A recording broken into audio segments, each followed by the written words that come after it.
Pada permulaan pemerintahan Yoyakim, anak Yosia Raja Yehuda, datanglah firman ini dari Tuhan. Bunyinya, beginilah firman Tuhan. Berdirilah di pelataran rumah Tuhan, dan katakanlah kepada penduduk segala kota Yehuda, yang datang untuk sujud di rumah Tuhan, segala firman yang kuperintahkan untuk kau katakan kepada mereka. Janganlah kau kurangi sepatah kata pun.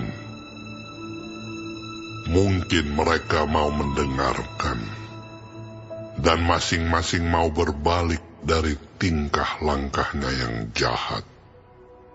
Sehingga aku menyesal akan malapetaka yang kurancangkan itu terhadap mereka, oleh karena perbuatan-perbuatan mereka yang jahat.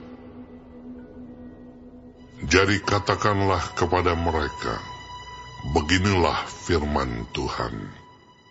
Jika kamu tidak mau mendengarkan aku, tidak mau mengikuti Tauratku yang telah kubentangkan di hadapanmu, dan tidak mau mendengarkan perkataan hamba-hambaku, para nabi, yang terus-menerus kuutus kepadamu, tetapi kamu tidak mau mendengarkan, maka aku akan membuat rumah ini sama seperti Silo, dan kota ini menjadi kutuk bagi segala bangsa di bumi.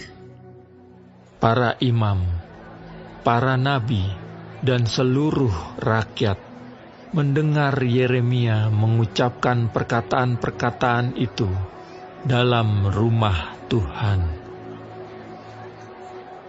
Lalu, sesudah Yeremia selesai mengatakan segala apa yang diperintahkan Tuhan untuk dikatakan kepada seluruh rakyat itu, maka para imam, para nabi, dan seluruh rakyat itu menangkap dia, serta berkata, "Engkau harus mati!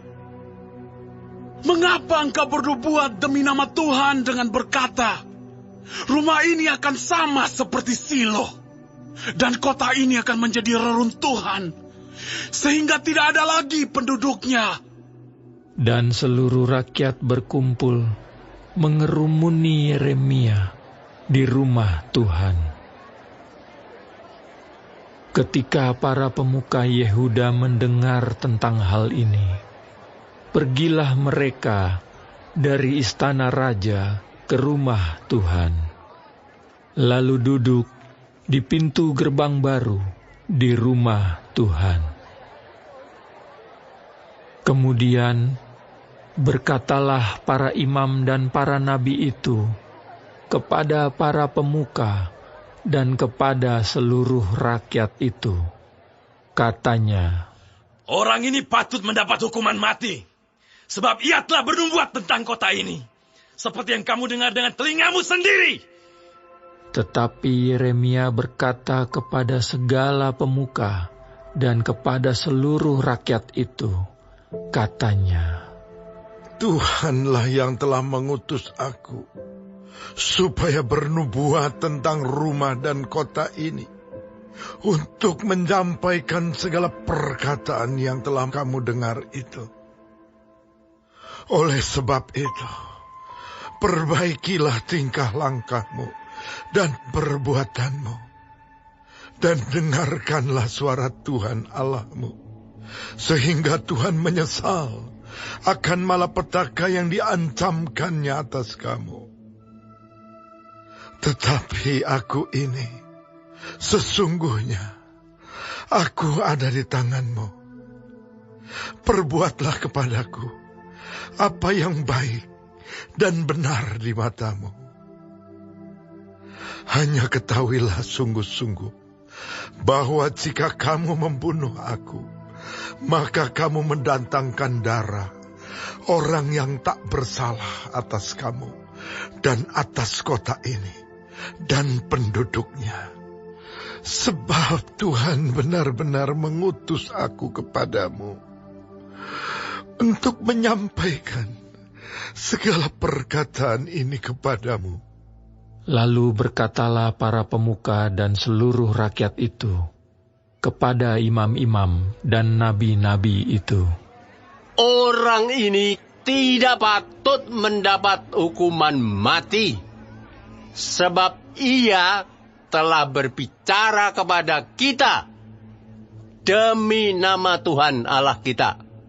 Memang beberapa orang dari para tua-tua negeri itu tampil juga ke depan dan berkata kepada kumpulan rakyat itu, katanya, Mika, orang Moreset itu, telah bernubuat di zaman Hizkia, Raja Yehuda.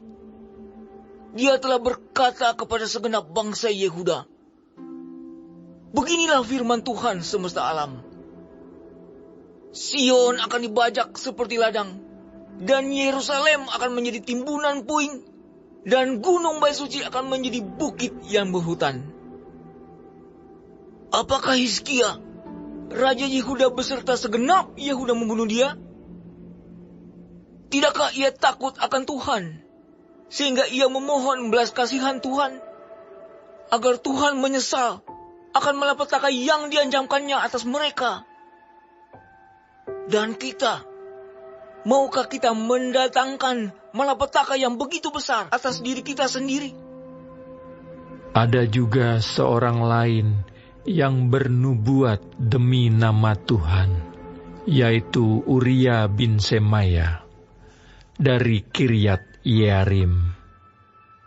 Dia bernubuat tentang kota dan negeri ini, tepat seperti yang dikatakan Yeremia.